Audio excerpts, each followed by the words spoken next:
Welcome back to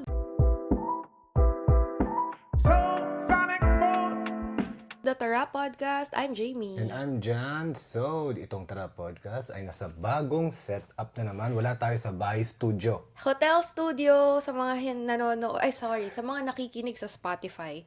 Di nila nakikita to. So, nasa hotel studio na naman kami ngayon. Yes. Wala sa bahay. So, we are here in Japan, Tokyo. At Itong hotel na to ay APA Hotel Keikyu Kamata Ekimae na isa sa mga pinakamagandang hotel na napag-stayan natin. Na nabook natin sa Agoda using our code Soral Agoda and Jamimoy Agoda. yes! Sponsored. Hindi. Syempre, nabanggit lang namin kasi nandito kami sa hotel na to. At ang ganda, actually, siya yung number 1 hotel ko ngayon sa Japan. Kasi ang premium ng itsura, tapos for that price na book mo ng discounted. So, commercial lang yun, At guys. ito yung view. Ang ganda. Ganda. Sky 3, Yeah. Tokyo Tower. At hindi nila nakikita yan. Makikita niyo yan sa reels namin, pati sa full vlogs na i-share namin soon. So, yun na nga. Nasa Japan na naman tayo. Ayan. So, pero hindi yun ang pag-uusapan natin. Ang dami mo ng vlogs dun eh. Oo nga eh. So ngayon ay newsfeed! Newsfeed! Pepepepem! Ginaya eh. Na sorry po, Cool Pals. Hindi. May nakikinig ba sa Cool Pals dito? Kasi based sa Spotify Rap, yung mga ibang listeners daw natin na nakikinig din sa Cool Pals. So baka yung reference na yan, magets nila. Oo nga. Hello! What is your name? What Joke is lang. the name? What is the name? Ayun. So, anong news feeds? Ano ba yung gusto mo pag-usapan? Ano kasi, ang dami ngayon na kumakalat sa social media. Kasi as a content creator, nagdo-doomscroll din tayo, tweetingin tayo ng mga contents ng iba. Pero napansin ko, ang dami ngayon parang yung trend at 2016. Oh, so 1 decade ago na Yes. trend. Hindi ko alam bakit. Saan ba nag-umpisa yun? Actually, I don't have an idea din na parang nakisabay lang ako. Pero later on, nagets ko na parang people are just nostalgic of the 10 years ago. Yung energy daw noong 2016, finally, let's give, parang ibalik natin ngayon 2026, parang ganun.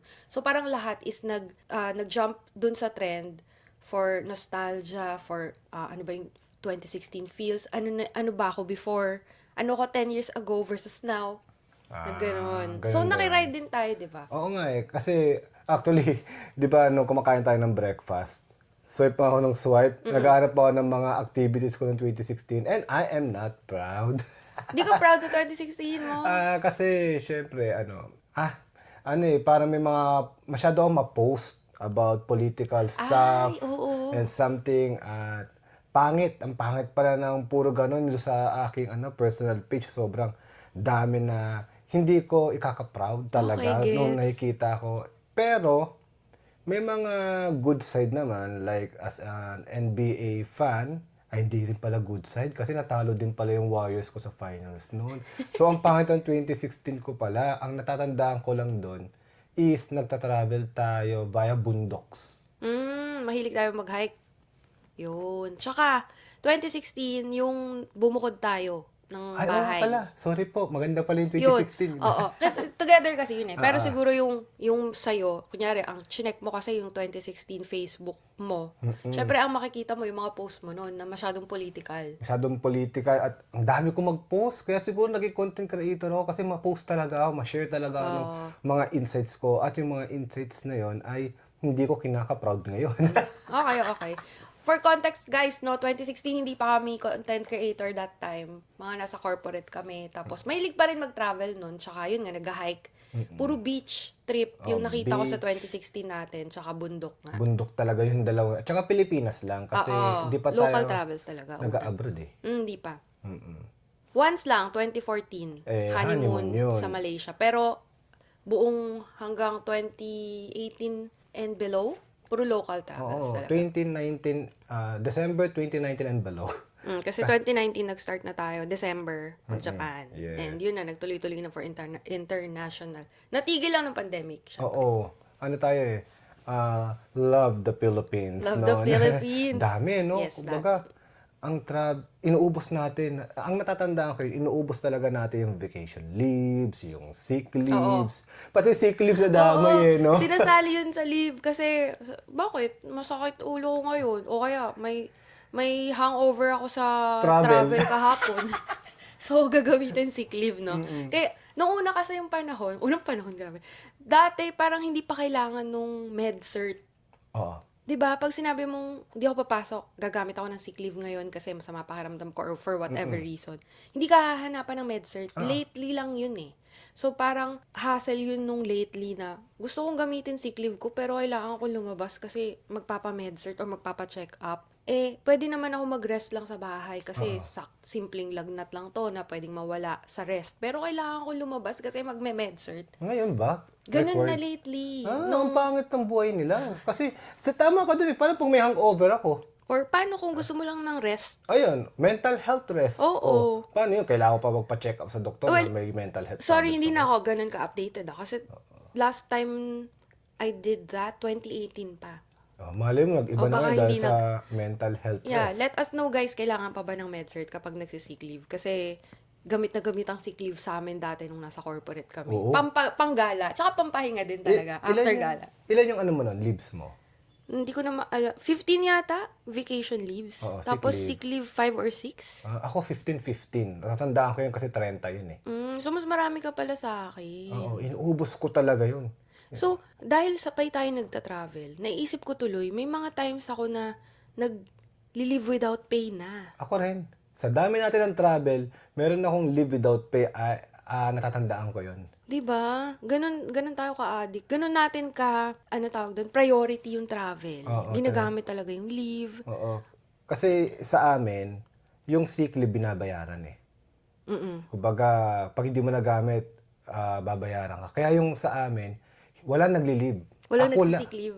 Di lang, kasi vacation leave naman, parang ano naman din yun, carry Maki-carry over. over. Kumbaga kaya sa office namin dati, bihira yung gumagala. Ako lang yata, nag-uubos. Kasi syempre, yung sick leave, pera din yun.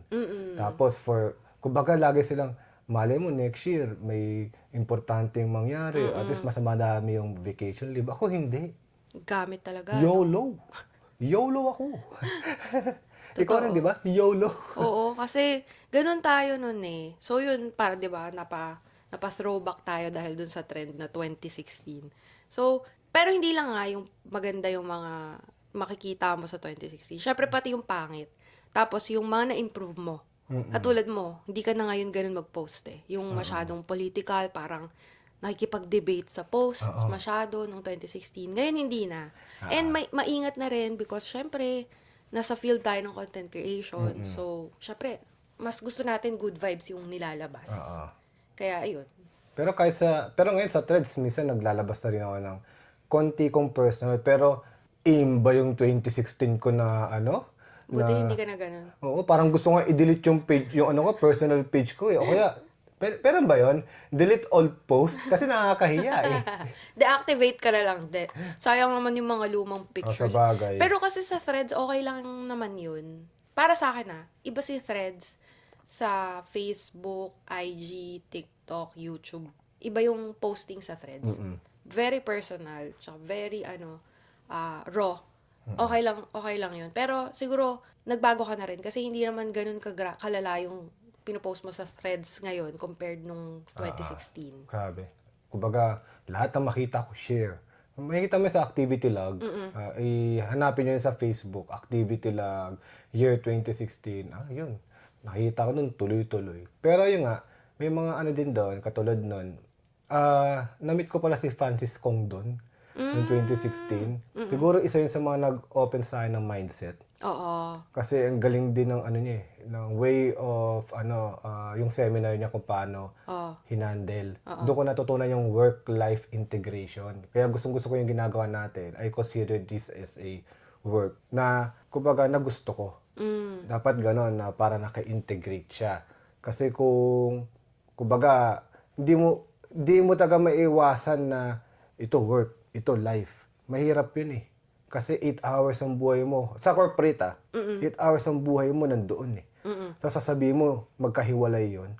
So talagang integrated sila. Integrated dapat. You will find a way para either mahalin mo yung trabaho mo or hahanap ka ng ginagawa mo na mahal mo na pwede kumita ng pera. Which is Outside work? Hindi. Yung mismo ginagawa mo ngayon. Okay, Aminin okay. natin sa hindi. Di ba kahit nagta-travel tayo, this is part of work din eh. Oo. Yun. Pero gusto natin. Yun ang work-life integration. Kumbaga, parang doktor. Yung mga doktor, di ba, ano sila, kumbaga, yung gusto nila yung maging doktor, Kaya yung napapanood natin sa, for example, hospital playlist, residence playbook na talaga kahit on-call sila, they will go for it. Kasi this is part of their life eh. Mm. Ganun yung mga natutunan ko. Kaya natutuwa ako ngayon pag noong 2016 ako, 10 years after, hindi ko maiisip to na ginagawa natin. Oo. Na natutuwa ako sa ginagawa ko na kumikita ng pera. Gets. Oo. Totoo. 2016, parang papasok ba sa isip ko, 2016, 10 years ago, na ito yung gagawin ko ngayon. Parang wala sa plano, actually. At wala rin sa, tawag doon, yung nahulaan, prediction, or parang something, nung 10 years ago, nagagawin ko to ngayon. Kasi wala pa namang ganitong career, or meron na, Meron pero na. hindi pa ganitong karami, or ka-known, Oh, at saka yung siya, content creation 10 years ago. parang noise lang siya. Na parang, okay, nandyan lang. Parang, di siya means of making money. Parang for hobby lang. Oo. Ganun yung tingin natin doon before. Kaya nga, wala sa plano. Then, eventually, nangyari. Tas gusto mo pala. Love mo pala. So, parang, yung 10 years ago na ako ay, dahil hindi ko nga maiisip na gagawin ko to. Tapos, natutuwa pala ako. Yung 2026 na ako ay natutuwa. So, yung 2016 na ako, malamang, mabibilib siya sa akin. Yun, same. No? Oo. Sa akin naman, magugulat at mabibilib. Kasi super introvert ko. May pag-usap ako sa camera, may pag-mingle ako sa ibang tao pag nasa travel. Tsaka engagement sa mga posts. Oo, Yeah. 'di ba? Parang di niya mahuhulaan 'to. Kasi ang nakalagay doon, what do you see 5 years from now? 10 years from now? Being Mga a sagot manager. mo. Oo. Yun mga sagot natin nun, no? Have a salary of a manager. Mga ganun. Supervisor. Yun yung mga naiisip natin sagot noon pag tinatanong yun. Pero hindi mo maiisip to, yung ginagawa natin. Kaya nga ako nag-engineer eh. Kasi gusto ko maging boss eh, na ganun-ganun lang eh. Diba? Sa hindi na nakikita, no, yung pinapanood natin, DPWH. Kaya gusto ko maging engineer para maging sangkot ako dyan sa DPWH. Joke lang. Mag-i-illegal pala. Pero ito, naalala ko lang tuloy. Di ba, nasa throwback nga tayo, 2016. Not exactly 2016, pero some years ago, nung nag-work pa ako sa corporate, lagi kong sinasabi, pag tinatanong, anong dream job mo? Gusto kong job, ang sagot ko doon lagi, ang gusto kong job ay yung nadadala ko anywhere. Kahit corporate, syempre yun lang yung alam ko nun. Corporate job na nadadala ko anywhere. Na tipong pwede akong magtrabaho, nasa beach ako. Pwede akong magtrabaho kahit saang lugar. Pero ito ang twist. Ito yung plot twist na nangyari. Yung mismong trabaho ko, yung travel ngayon. Natin pa together. So parang mind-blowing yun for me. Especially kung babalikan ko yung 10 years ago na ako. Hindi ko yung maiisip. Tapos, yun nga, sabi ko, mabibilib yung 10 years ago na ako. Kasi nga, pangarap ko nun, madala yung trabaho anywhere na corporate. Mas maganda pa yung nangyari. Maging trabaho yung travel. Yun nga eh. Diba? Kasi sobrang love na love ko nang mag-travel ever since simula nung nagkasweldo. Like 2011, ganyan. So, ngayon, na ginagawa ko siya, yung travel mismo yung means of livelihood is a dream come true. Or parang mas better pa kaysa sa dream ko dati na nag-come true. Ganon! Yeah, natutuwa nga ako sa'yo kasi parang ganun ang kinalabasan eh. Kaya sana magtuloy-tuloy pa yung... Ako personally, kahit na sa'yo, sana magtuloy-tuloy. Siyempre, alam ko gusto mo palagi ako kasama. Oo, dapat lagi tayo Pero together. if ever, kung ano man mangyari, okay sa akin kahit ikaw mag-progress ng sobra sa gusto mo. Kasi ako naman, dati ko pa sinasabi, ang gusto ko lang maging tambay. So, palamunin mo lang po. Ako, doon ako sa bahay, magtrabaho ka lang, mag-travel abroad. Kaya pala gustong ako yung mag-soar high kasi gusto niya lang tumambay. Gagi. Doon ako sa ating bahay studio, pipindot ng espresso machine, naiinom ng kape, Mga pangarap manonood mo ng yun, no? NBA, Hindi, pero alam mo, maglalaba, magtutupi. pero Pero gets ko kung ano yung minimin mo. Hindi naman yan totally tambay. Kilala kita. Ang gusto mo is yung nasa bahay ka pero kumikita. Which is nangyayari din ngayon. Hindi ka nga lang totally tambay na walang ginagawa. Pero you mean yung nasa bahay ka nga or anywhere na, tulad ngayon. Ito, nag-uusap lang tayo. It's like tambay and chill. Pero in a way, we're working. Yeah. Nagpo-podcast nga tayo right now. So, yun yung minimin mo. Hindi ka naman Yeah. totally tambay. Baka, baka may mag-splice nito tapos, yung Soral tambay daw. Tapos, gusto lang magpabuhat dun sa Jamimoy Vlogs. Ano ba, yung mga dati ko pang followers, alam nila, tambay. Di ba dahil sa trading? Kaya ako nag-trading and investing. Parang gusto ko lang tumambay sa bahay, doing trading, investing, and something eh. Pero tama ka. When I say tambay, hindi naman yung para kang pabigat na tao. Kung gusto mo lang, hawak mo yung oras mo. Yung dati, yung gustong-gusto ko pang, at least hindi lang 10 years ago, parang 20 years ago, 25 years ago. O yun, pwede 25 years ago or 20 years ago, na sinasabi ko na gusto ko hawak ko oras ko. Kumbaga, gusto ko makalamang kay time. 'Di ba? Gusto ko talaga na kumbaga kahit anong mangyari ba is gusto kong kumilos na for example ito gusto kong mag-earn ng money ngayon. I will go for it. Pag ayaw On ko, your own pace. on my own pace, yung hawak ko talaga yung oras ko. Yun talaga yung gusto ko dati. Freedom of time. Di ba lagi ko sinasabi yun sa mga post ko dati about trading, investing, the reason why I love that because of the freedom of time na nabibigay sa akin. Na in-love din ako sa content creation kasi same din siya ng concept, the freedom of time na gagawa niya sa akin. Actually, wala akong problema na na bumalik sa corporate or sa kahit anong job na gagawin ko basta meron akong freedom of time. Gets, oo. Yun nga siguro yung importante sa atin. Kaya siguro yun yung mga pangarap natin 10 years ago. Tulad noon, sabi ko, gusto ko mag-work anytime, anywhere. Which nangyari nga. Gusto kong maging boss para hindi ako tatawagan. Di ba? Or gusto ko yung tipong, anytime pwede ako mag-leave. Or wala akong pagpapaalaman. Magta-travel ako. Yun, mga ganon. Freedom of time nga yun. Yeah, freedom of time. Gusto kong maging, kaya nga ako naging engineer eh. Kala ko dati, pag engineer ka, once na makapasa ka ng license, board exam, pag ganyan-ganyan ka na lang, utos-utos ka na lang. Tapos ako, nandun lang ako sa kung saan. Tapos ako, radyo-radyo lang. Hindi pala. Kailangan mo pa magtrabaho ng mga 5, 10 years, 15 years, 20 years para maabot mo yung level na yon. Or maging contractor sa DPWH. Oo, Charot lang. na kumikita ng malaki tapos makikita. What if lang, what if? Na parang, kasi, isang path yun gusto ko mapunta sa government talaga, DPWH or MMDA. Oo. What if napunta ka doon? Napunta ako doon, tapos biglang naging masama akong tao, Tapos, sa alternate universe, makikita mo sa TV. Siyempre, di tayo, Makikita, nag-iba na yung path, Makikita mo sa TV, kasi kanina may nakita ko nakatakip Tapos pinabukas yung mukha niya ni Kiko Pangilinan, ni Senator Kiko What if pag gano'n mo ako? Sa alternate universe. So, nakakatawa isipin. Pero buti na nandito ako sa universe na ito, sa Earth 616, na nakapag-travel tayo. Napunta sa Naghalo-halo. Sabog. So, guys, sana natuwa kayo sa usapan na to. Sana napareflect din kayo. Ano ba kayo 10 years ago, 20 years ago? At better ba kayo ngayon or worse? Sana better. Hindi, sana better. Kasi pangit naman kung worst.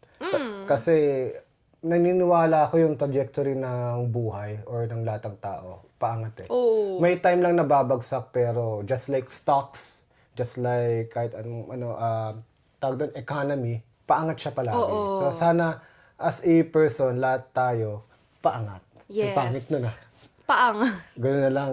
Pangit pag gumanon baka ma-lerhit ako Lerhit. So, cool pals na naman. Oo nga So, yun. Sana paangat. Ganon. Sana paangat. Pangat tayo lahat. 2016 to 2026 to 2036 to 2046 to 2056. Let's go. Pataas lang. See you sa taas. Wow. Hindi sa heaven Oo, wag naman yun. Kita-kit sa taas. So, thank you for listening to this podcast episode. Next week, meron ulit. Weekly tayo every Mondays. Thank you for listening, Taranyan. Sana dumami pa tayo. Don't forget to use our codes. Please watch our vlogs din. Yeah, pag nabitin kayo sa episode na to, edi may next week pa naman at may mga vlogs na paparating na shot na may enjoy nyo. Thank you. Bye. Bye! Shoo.